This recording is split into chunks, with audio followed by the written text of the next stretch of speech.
Il m'a humilié dans un restaurant 5 étoiles, juste devant la femme avec qui il me trompait. Mais vous savez ce qui m'a vraiment blessé? Il m'a regardé dans les yeux et m'a souri. Suivez-moi pendant que je partage mon histoire. Et si elle vous touche, n'oubliez pas de soutenir notre chaîne en vous abonnant, en lançant un j'aime et en la partageant avec vos proches. C'était mon 32e anniversaire. Mon mari, Carter, m'a conseillé de bien m'habiller, car nous allions dans un endroit chic. J'étais ravi. J'ai mis ma robe bleue préférée, je me suis maquillé avec soin et j'ai même porté le collier qu'il m'avait offert l'année dernière. Je me suis dit qu'il se souvenait peut-être combien cette année avait été difficile pour nous. Je me suis dit qu'il voulait peut-être arranger les choses. Nous sommes entrés dans le restaurant et tout semblait bizarre. Il ne souriait pas. Il ne me tenait pas la main. Puis il m'a conduit à une table où une autre femme était déjà assise. Elle était belle, plus jeune, et semblait tout droit sortie d'un magazine. J'ai cligné des yeux, pensant que c'était peut-être une collègue ou une amie. Carter ne me l'a pas présentée tout de suite. Il s'est juste assis à côté d'elle, pas à côté de moi. « Brielle », a-t-il finalement dit. « Voici Hailey. Elle nous rejoint. » J'ai hoché la tête, perplexe.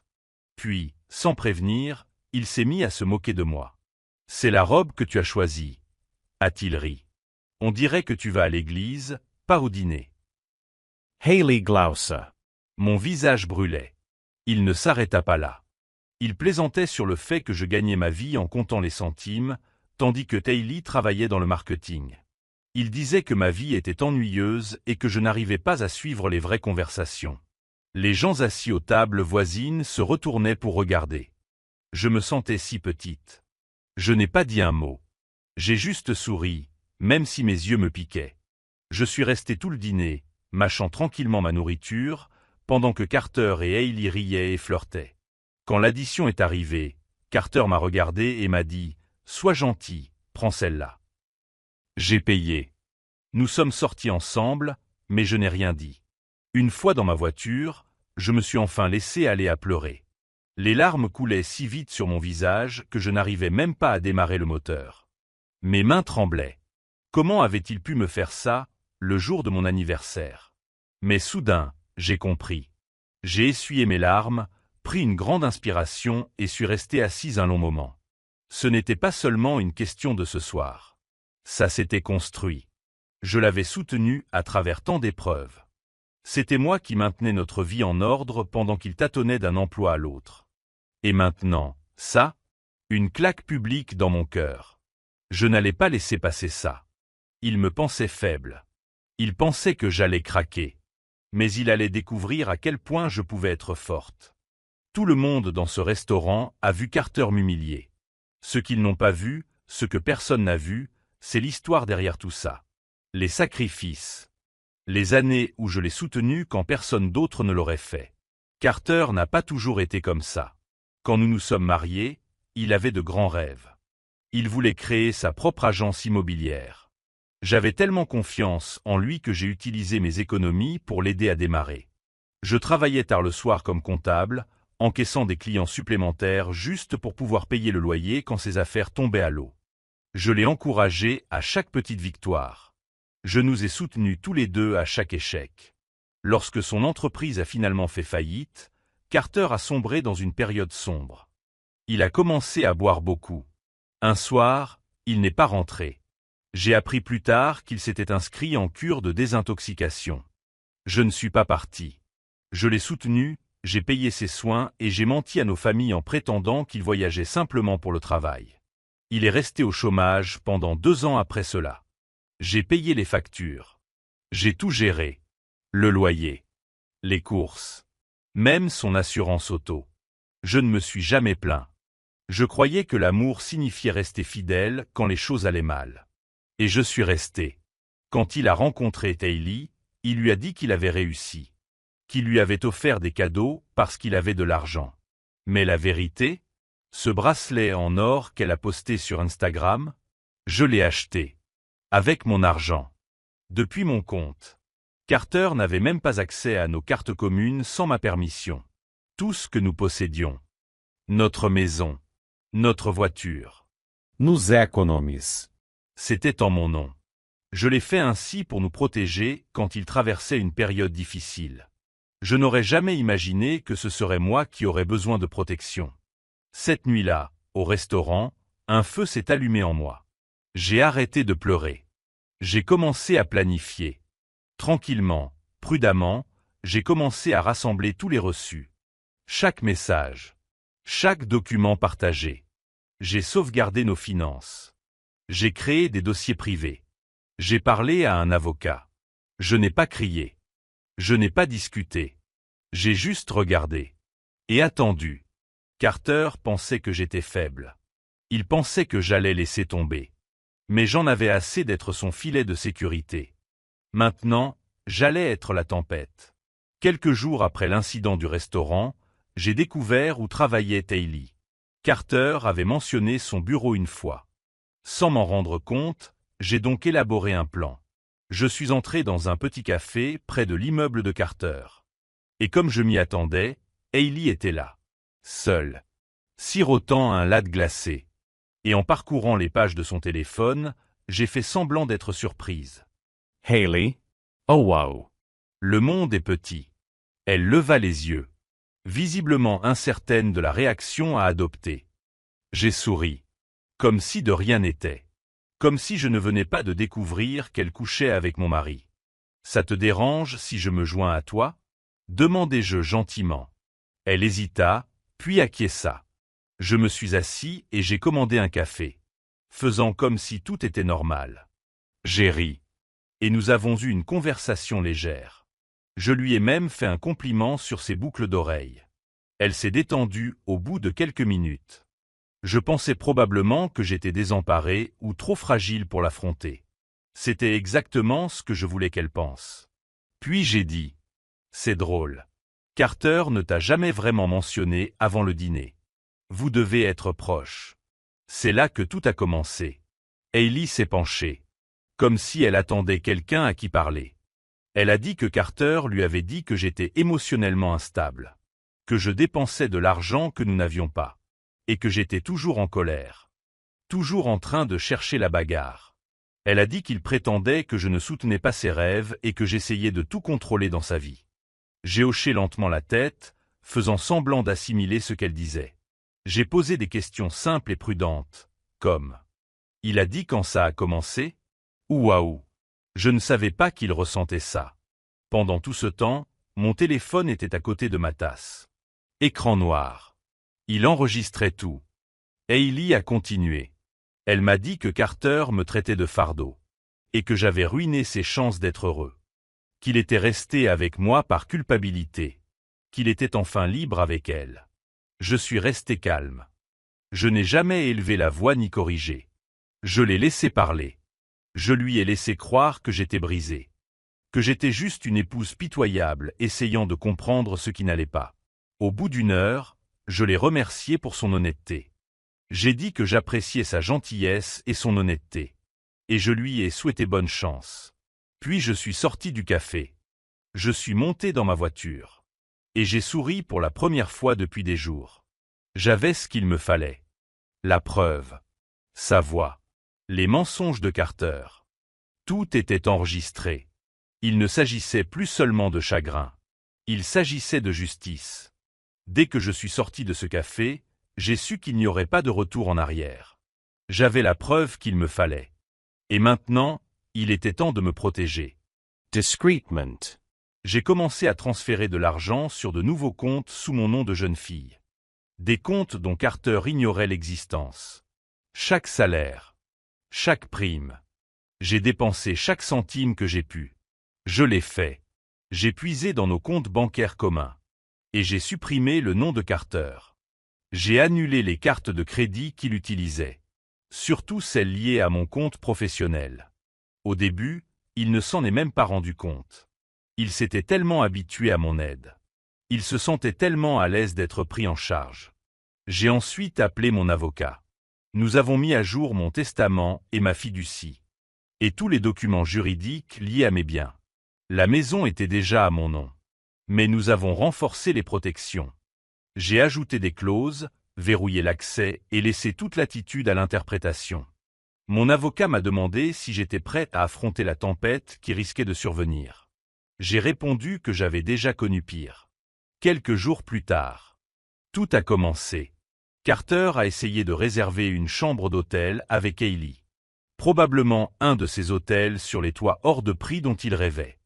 La carte a été refusée. Pas une fois, mais deux. Il en a essayé une autre. Même chose. Je l'ai su dès que c'est arrivé.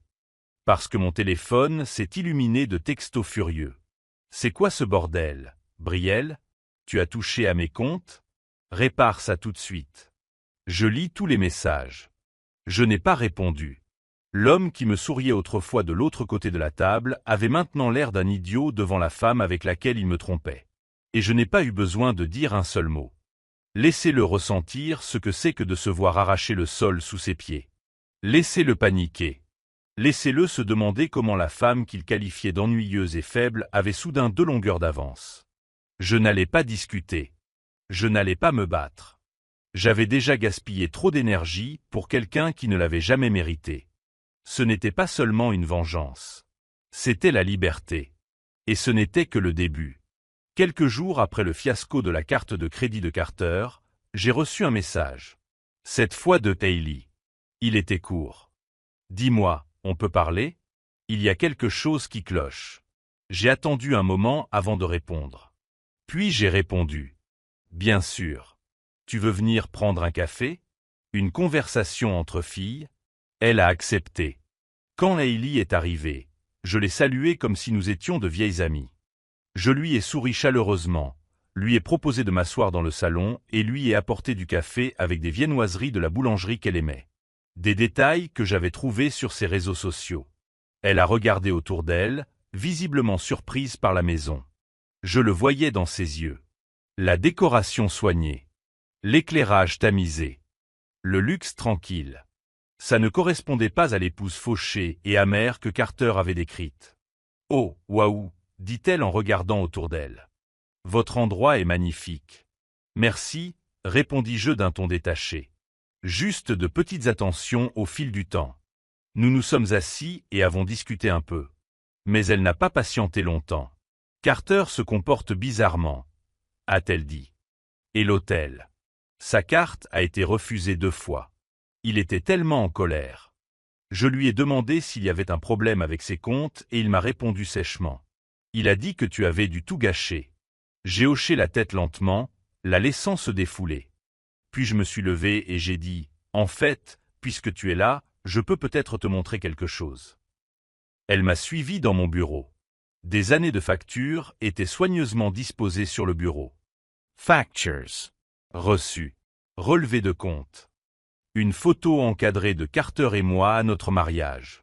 Et à côté, une photo plus récente de moi tenant les clés de la maison. Dans chaque document. Mon nom. Mes revenus. Mes paiements. Je regardais ses yeux parcourir les papiers. Je ne la pressais pas. Je voulais qu'elle voie tout. Puis j'ai ouvert un tiroir et j'en ai sorti un dernier objet. Le ticket de caisse d'un sac Chanel. Elle l'a immédiatement reconnu. Elle l'avait posté sur Instagram il y a tout juste un mois, remerciant Carter pour le cadeau parfait. Je lui ai tendu le reçu et lui ai dit « Ce sac Chanel? Je l'ai acheté. » De rien. Son visage est devenu pâle. J'ai payé les dîners, les bijoux, les voyages, même le loyer de l'appartement que tu pensais que Carter pouvait payer tout seul. Mon argent. Hailey n'a pas dit un mot. On aurait dit qu'elle voulait disparaître dans le sol. Je n'ai pas crié. Je ne l'ai pas appelée. J'ai juste souri doucement, comme si je lui avais offert un cadeau. Elle est partie sans bruit, sans finir son café. Et je me tenais à la porte, la regardant partir. Voyant enfin la vérité se poser dans ses pas. Que les morceaux tombent où ils veulent. Quelques semaines après ma conversation discrète avec Hailey, j'ai envoyé des invitations pour un dîner. La liste des invités avait été soigneusement choisie. Il s'agissait des associés de Carter, des amis communs, et quelques connaissances qui semblaient toujours aimer le théâtre. Je voulais un public parfait. Dans ce message, j'ai dit que je voulais faire la paix, aller de l'avant et guérir. Bien sûr, j'ai inclus Carter et Hailey. J'ai même dit à Carter qu'il pouvait amener un invité. En faisant semblant de ne pas savoir. Ils sont tous les deux venus. Juste à temps. Et Hailey. Elle est entrée dans cette robe. Celui que Carter m'avait dit un jour que je ne pouvais pas me permettre. Celui qu'il trouvait trop classe pour quelqu'un comme moi. Je l'ai reconnu immédiatement. Et j'ai souri. La salle s'est tue un instant, tandis que les gens réalisaient qui elle était. Quelques-uns ont échangé des regards gênés. Carter faisait comme si tout était normal. Il serrait des mains. Il riait un peu trop fort. Je les ai accueillis chaleureusement. Je suis ravi que vous ayez pu venir, ai-je dit en leur faisant un petit câlin.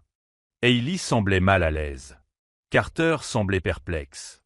Je voyais bien qu'il ne comprenait pas ce que je manigançais. Et c'était encore mieux. Le dîner était magnifique. J'ai fait appel à un chef que Carter admirait toujours, mais qu'il trouvait trop cher. Chaque détail était intentionnel. La musique, le vin, le décor. Il respirait l'élégance, le confort et le contrôle. Tout au long de la soirée, j'ai joué l'hôtesse parfaite. Je n'ai pas élevé la voix. Je n'ai rien dit de cruel. Je les ai laissés s'installer dans la pièce comme s'ils y étaient. Comme si je ne savais pas déjà tout. Les gens ont commencé à remarquer la tension. Ils ont chuchoté quand Carter s'est penché pour parler. Et j'ai répondu avec une indifférence polie. Ils ont regardé Hailey essayer de rire à une blague et personne n'a réagi. Je suis resté calme. Complètement serein. Même brillant. Parce que je savais ce qui allait suivre. Ce n'était qu'un prétexte. Le calme avant la tempête. Et je voulais que tout le monde ressente ce malaise. Qu'il se demande ce que je préparais. Car lorsque j'ai décidé de frapper, je voulais que personne ne le rate. Tandis que les assiettes étaient débarrassées et le dernier verre de vin servi, j'ai tapoté doucement ma cuillère contre mon verre. Le léger tintement a coupé le murmure des bavardages. Et tous les regards se tournèrent vers moi. Je me levai, tenant mon vin d'une main ferme. Et j'ai souri. Merci à tous d'être venus ce soir. J'ai commencé.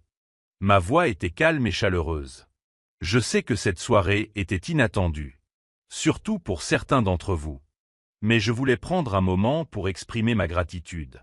Je me suis tourné vers Carter, assis à côté de Hailey. Son sourire était un peu trop forcé. À Carter, dis-je en levant légèrement mon verre. Merci. Vraiment. Pour toutes ces années de mensonges et de manipulations. Et l'humiliation publique. Le silence se fit. J'ai continué. C'est grâce à toi que j'ai appris à quel point je peux être forte. Tu m'as appris à reconnaître la trahison en plein jour. Et à la percevoir dans les murmures derrière des portes closes. Carter s'agita, mal à l'aise.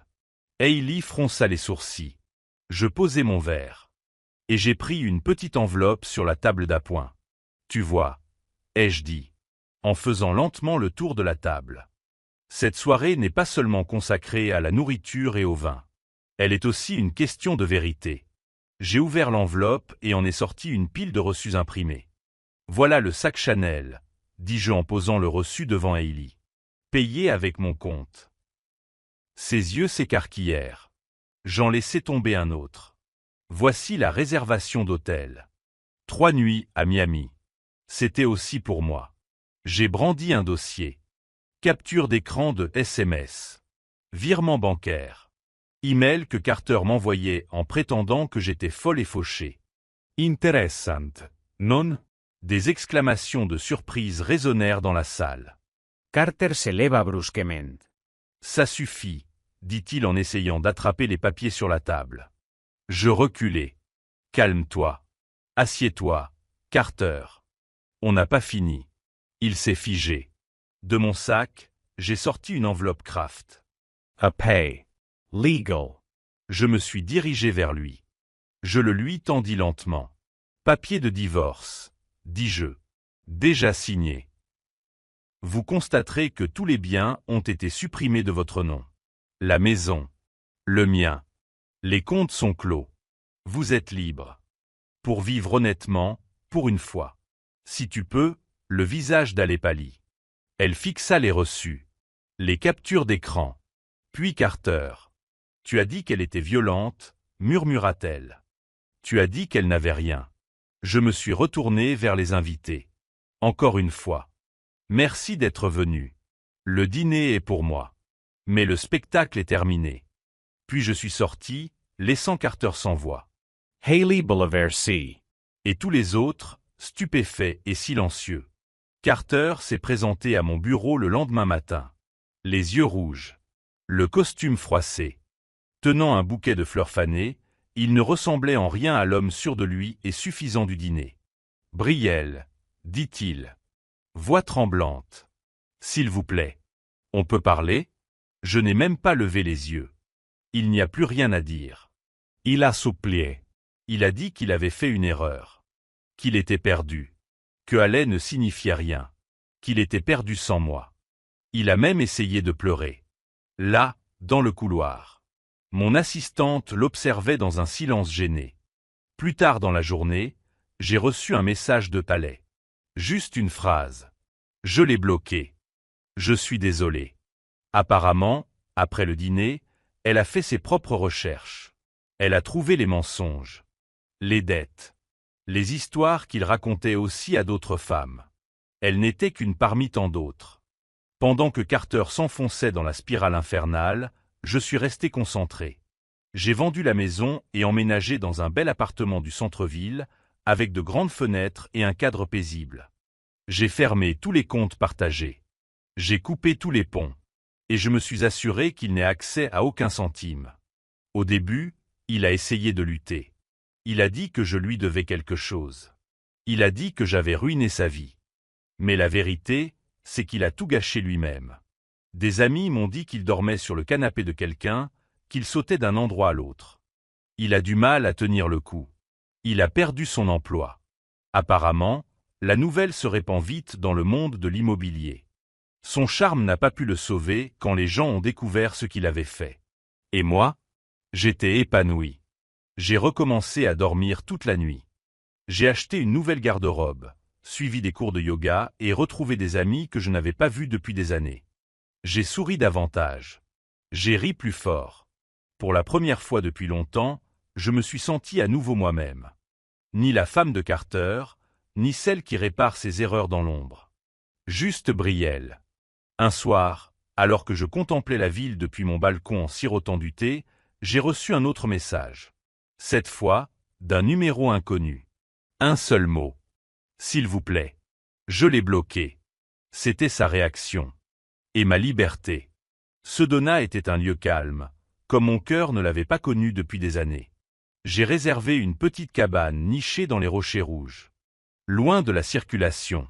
Des emails. Ou de quiconque connaissait mon nom. Plus de mensonges. Plus de faux-semblants. Juste moi. De l'air frais. Et enfin l'espace pour respirer. Chaque matin, je me levais tôt et partais en randonnée seul. Le premier jour, j'avais mal aux jambes. Mes pensées s'emballaient. J'ai failli faire demi-tour. Mais quelque chose me disait de persévérer. Alors je l'ai fait. Jour après jour. Lentement, j'ai senti la tension quitter mon corps, un pas après l'autre. Entre les sentiers rocailleux et le ciel dégagé, j'ai commencé à ressentir la paix. J'ai emporté un journal avec moi. J'ai écrit des lettres que je n'avais jamais prévu d'envoyer. À moi-même plus jeune. À la femme qui est restée. À celui qui a payé des sacs Chanel qu'elle n'a jamais portés. Pour des dîners qu'elle n'a jamais appréciés. J'ai écrit sur les nuits où je me suis endormi en pleurant pendant qu'il travaillait tard. À propos de la façon dont l'amour m'a rendu aveugle. Et la loyauté m'a affaibli. Mais j'ai aussi écrit sur le présent. Cette version de moi. Plus forte. Plus vive. Sans excuse. Le 5e matin, en rentrant d'une randonnée, je trouvai une petite enveloppe glissée sous la porte de la cabane. Sans adresse de retour. Juste mon nom écrit de sa main. J'ai immédiatement su que c'était de Carter. Je l'ai gardé un moment. Je restes assis en silence. Je ne savais pas si je devais le lire. La curiosité me soufflait. Mais la paix criait plus fort. Je n'avais pas besoin de savoir ce qu'elle disait. Je ne lui devais plus mon attention. Je suis sorti, j'ai allumé une allumette et je l'ai regardé brûler dans un petit bol en métal sur le porche. Le papier s'est recroquevillé et s'est transformé en cendre en quelques secondes. Tout comme le mariage. 1 heure plus tard, mon téléphone a sonné. C'était mon avocate. C'est fait, a-t-elle dit. Finalisé ce matin. Tu gardes tout. Il a signé sans contestation. J'ai expiré longuement et profondément. Non pas parce que j'avais besoin de la maison ou de l'argent, mais parce que j'avais repris ma vie en main. À mes conditions. Ce soir-là, j'ai fait une dernière randonnée. Au sommet de la crête, le soleil baissait, projetant des reflets dorés sur les rochers rouges. J'ai fermé les yeux et laissé la brise me caresser le visage. Je n'étais pas brisé. Je n'étais pas amer. J'étais libre. Et je ne faisais que commencer. Le soleil se levait quand je me tenais devant mon nouveau bureau. Les portes vitrées reflétaient une femme que je reconnaissais à peine. Forte, calme et inébranlable. Mon nom était inscrit sur la pancarte, Brielle James et compagnie. Comptabolite. Mon propre cabinet. Mes propres règles. Plus personne pour atténuer ma lumière. Cela avait demandé des mois de travail, de planification et une détermination discrète. Je me suis investi dans cette affaire comme je m'étais investi autrefois pour un homme qui ne l'avait jamais mérité. Mais cette fois, le retour sur investissement a été réel. J'ai embauché une équipe et loué un espace de bureau. J'ai constitué une liste de clients. J'en ai mérité chaque détail. Et puis, un tournant inattendu est arrivé. Hayley a postulé pour le poste de réceptionniste. Elle ne connaissait pas le nom de l'entreprise. Elle ne savait pas que c'était le mien. J'ai vu son CV et j'ai ri tout seul. Je l'ai quand même interviewée. Juste pour voir. Elle entra, confiante. Mais quand elle me vit derrière le bureau, son visage se décomposa. « Brielle ?» demanda-t-elle doucement. J'ai souri poliment. « Oui. Bienvenue à votre entretien. » Elle n'a pas dit grand-chose. Peut-être était-elle gênée. Peut-être pensait-elle que j'allais la mettre dehors. Mais je ne l'ai pas fait. Je l'ai embauchée. Pas par pitié, mais parce qu'elle était qualifiée et que je le pouvais. Maintenant, chaque jour, elle franchit cette porte d'entrée et voit mon nom inscrit sur le mur. Elle répond à chaque appel. Elle remplit toutes les factures. Elle le fait pour moi. Parfois, je la surprends à me regarder. Je me demande si elle pense au dîner que j'ai payé, au cadeau que je lui ai offert sans le savoir, à l'homme que nous avons tous les deux quitté. Mais plus rien n'a d'importance maintenant. Ce chapitre est clos. Debout dehors ce matin-là, je contemplais par la fenêtre la vie que j'avais construite. J'ai repensé à toutes les fois où on m'a dit que j'étais trop ennuyeux, trop émotif, juste un comptable. Et j'ai souri. Les gens adorent sous-estimer les femmes comme moi. Silence. Stable. Doucement. Ils pensent qu'on craquera quand ils nous trahiront. Mais la vérité, c'est que nous ne détruisons pas. Nous construisons. Et quand nous nous élevons plus haut qu'ils ne l'auraient jamais imaginé. Qu'ils vous sous-estiment. Puis qu'ils s'étouffent avec. Pensez-vous que Brielle a eu raison d'engager Hayley comme réceptionniste? Ou l'auriez-vous refusé? J'aimerais beaucoup connaître votre avis dans les commentaires. Et si les histoires de force, de vengeance et de dépassement de soi vous inspirent, n'oubliez pas de vous abonner et d'activer la cloche de notification pour ne rien manquer.